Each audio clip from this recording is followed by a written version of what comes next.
அனைவருக்குமே வணக்கம்.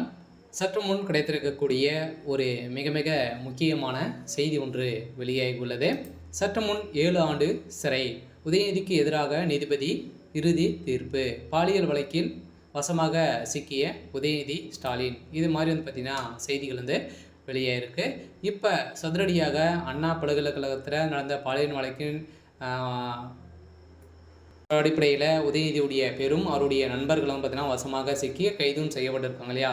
இப்போ அவருடைய நண்பர்கள் கொடுத்த வாக்குமூலத்தின் அடிப்படையில் தான் இப்போ மாணவி புகார் கொடுத்த அடிப்படையில் இப்போ மாணவி கொடுத்த வாக்குமூலத்தின் அடிப்படையிலும் இதுவரை நடந்தது அனைத்துமே பார்த்தீங்கன்னா ஒரு அனைத்துமே திமுகவுடைய ஆட்டம் தான் அப்படின்ற மாதிரி நீதிமன்றம் வழங்கியிருக்காங்க.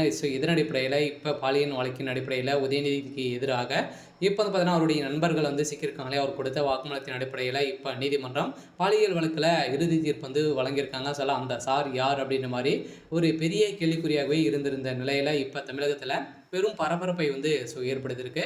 இதை பற்றி இந்த வீடியோவில் நம்ம முழுமையாக பார்க்கலாம். அதுக்கு முன்னாடி நம்ம சேனலுக்கு இப்போ தான் நீங்கள் முதல் முறையாக வந்திருக்கீங்க அப்படின்னா மறக்காமல் நம்மளுடைய சேனலை சப்ஸ்கிரைப் பண்ணி சப்போர்ட் பண்ணுங்கள்.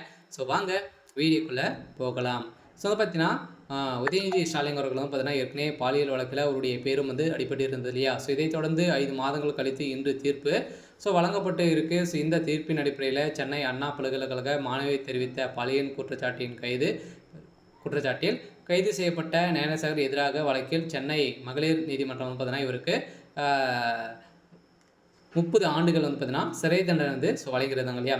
இதை தொடர்ந்து பார்த்தீங்கன்னா வருகின்ற ஏற்கனவே டிசம்பர் 24ஆம் தேதி புகார் சொல்லித்தது. இந்த புகாரின் அடிப்படையில் இவருக்கு வழங்கிய தீர்ப்பின் அடிப்படையில் இப்போ உதயநிதி ஸ்டாலின் அவர்களுக்கும் இதில் தொடர்பு இருக்குது அப்படின்ற மாதிரி தான் இப்போ தகவல் வெளியிருக்கு. இந்த தகவலின் அடிப்படையில் பார்த்தீங்கன்னா காவல்துறை விசாரணையை சிபிஐக்கு மாற்ற வேண்டும் என கோரி தொடர்ந்து வழக்கை விசாரித்து வந்த சென்னை உயர்நீதிமன்றம் கடந்த டிசம்பர் 28ஆம் தேதி பெண் மற்றும் ஐபிஎஸ் அதிகாரி அடங்கிய சிறப்பு புலனாய்வு குழு விசாரணைக்கு மாற்றி அமைக்கப்பட்டது. இந்த விசாரணை அடிப்படையில் இப்போ அதிரடியாக பார்த்தீங்கன்னா உதயநிதியுடைய நண்பர்கள் கொடுத்த வாக்குமூலத்தின் அடிப்படையில் இப்போ சதுரடியாக ஞானசேகர் அவர்களுக்கும் 30 ஆண்டுகள் மகளிர் ஆணையம் வழங்கியிருக்காங்க. இதை தொடர்ந்து உதயநிதி ஸ்டாலின் அவர்களுக்கும் 7 ஆண்டுகள் சிறை தண்டனை விதிக்க போகிறதாகவும் தகுந்த ஆதாரங்களும் பார்த்தீங்கன்னா சிக்கியிருக்கு இல்லையா.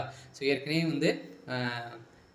உதயநிதி ஸ்டாலினுக்கு எதிராகவும் பார்த்தீங்கன்னா நிறைய வீடியோக்களாலும் பார்த்தீங்கன்னா வெளியாக இருந்துச்சு. இந்த வீடியோக்கின் அடிப்படையிலும் அதே மாதிரி அவருடைய நண்பர்கள் கொடுத்த வாக்குமூலத்தின் அடிப்படையிலும் உதயநிதி ஸ்டாலின் அவர்களுக்கு எதிராக நீதிபதி தீர்ப்பு வழங்க போகிறாங்க. இந்த தீர்ப்பின் அடிப்படையில் உதயநிதியுடைய கதை ஒட்டுமொத்தமாக முடிய போகுது. சரி, ஓகே. இன்னைக்கான அப்டேட் இதுதான். மறக்காமல் நம்மளுடைய சேனலை சப்ஸ்கிரைப் பண்ணி சப்போர்ட் பண்ணுங்கள். தேங்க்யூ.